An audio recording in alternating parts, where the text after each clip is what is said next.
It's really my pleasure to be here today. So I'm going to present you a paper, Analytical and Numerical Stress Analysis on ring specimens for fracture toughness testing from authors Darko, Damjanović, Nenad, Gubeljak, Dražan, Kozak, and Mirco, Chapetti. Let's begin with motivation, quite simple introduction, as Professor Gubeljak said. Measuring fracture toughness of pipe material is widely recognized for more than 30 years, especially we have problematic of measurement in pipes, especially thin-walled pipes. This figure illustrates very simply what is the problem. The problem is that we cannot make the standardized specimen from thin wall of the pipe, especially when we have a combination of thin wall and small diameter. It is practically impossible to make a standardized specimen from those kinds of pipes. So we can conclude here that for those specimens, we practically do not have fracture toughness values than those materials. Of course, a lot of researchers recognize that problem for many years, and slightly less than 10 alternative procedures or methods are proposed until now. Here you can see one of the first, where we have alternative to the CT specimen, where the CT specimen is just cut out from the pipe wall. And the problem here is that you need specialized pictures, specialized device, additionally manufactured to test this kind of specimen. Another problem is if you have one other diameter of the pipe, you need practically new specialized fixtures. So that is really a big problem for this kind of testing. Further, also a lot of practically all authors until nowadays are proposed alternatives to the CT specimen. You can see here also three other methods, three other alternative specimens. And also, in this case, you need specialized device for testing those kinds of specimens. One of the latest, I think it is from 2014. It is called compact pipe specimen. It has, I think, two problems at least.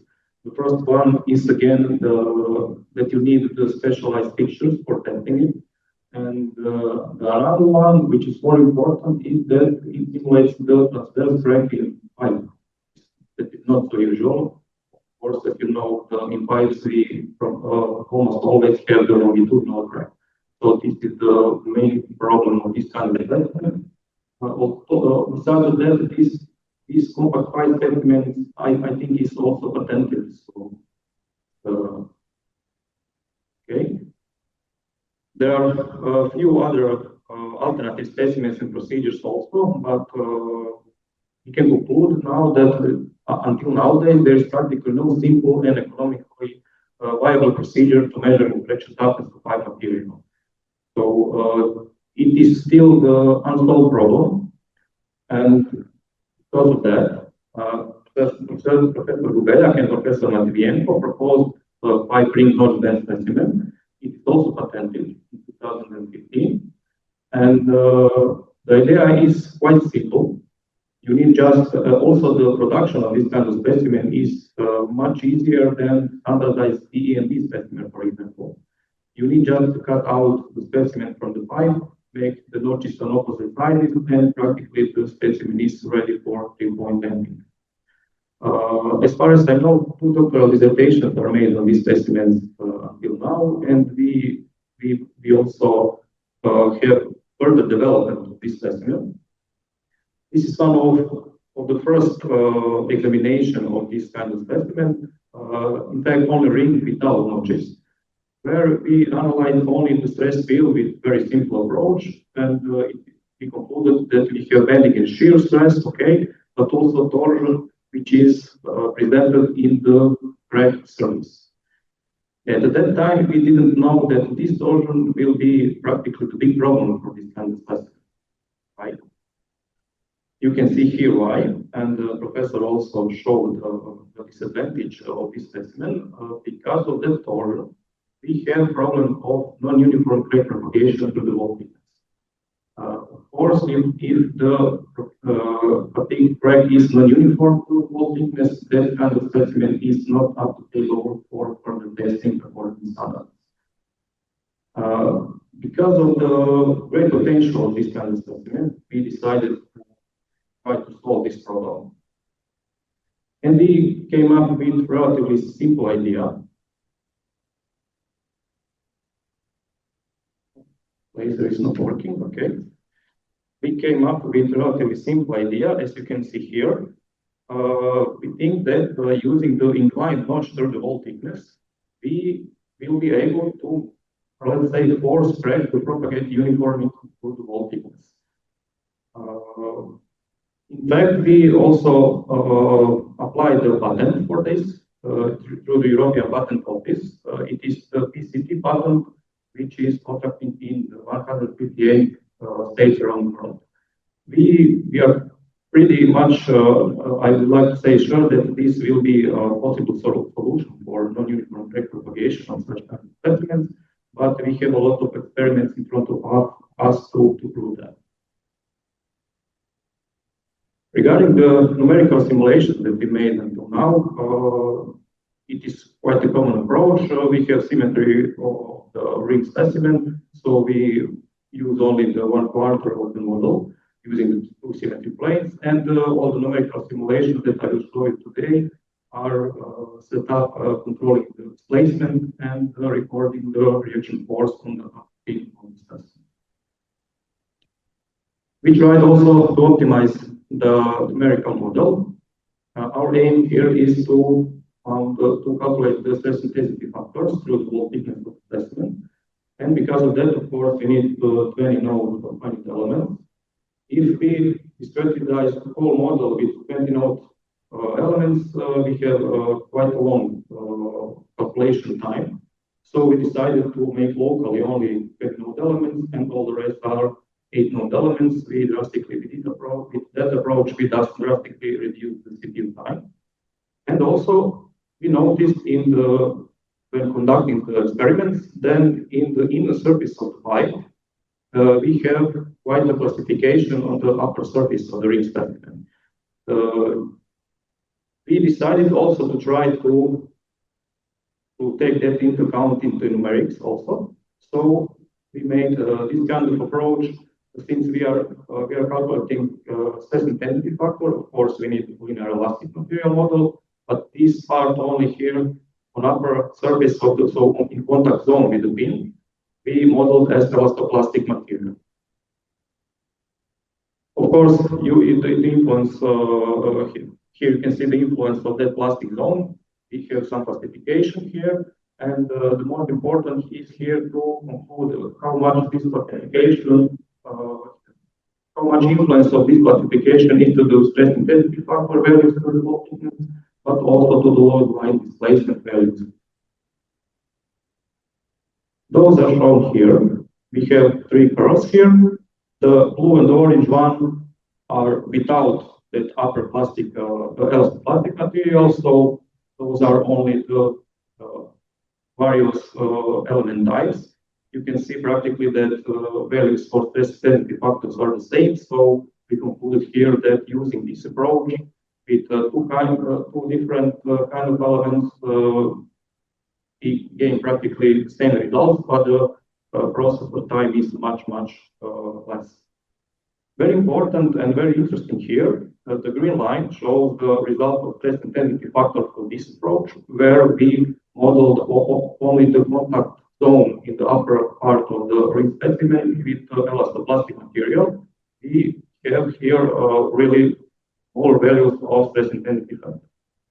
So in fact, we decided to more analyze this approach on way that we vary the thickness of the zone from 1, 2, and 4 millimeters. And very interesting result is here for 4 millimeters. This is the purple line. We can see here that in this area we have more horizontal distribution of stress intensity factor, and that is good.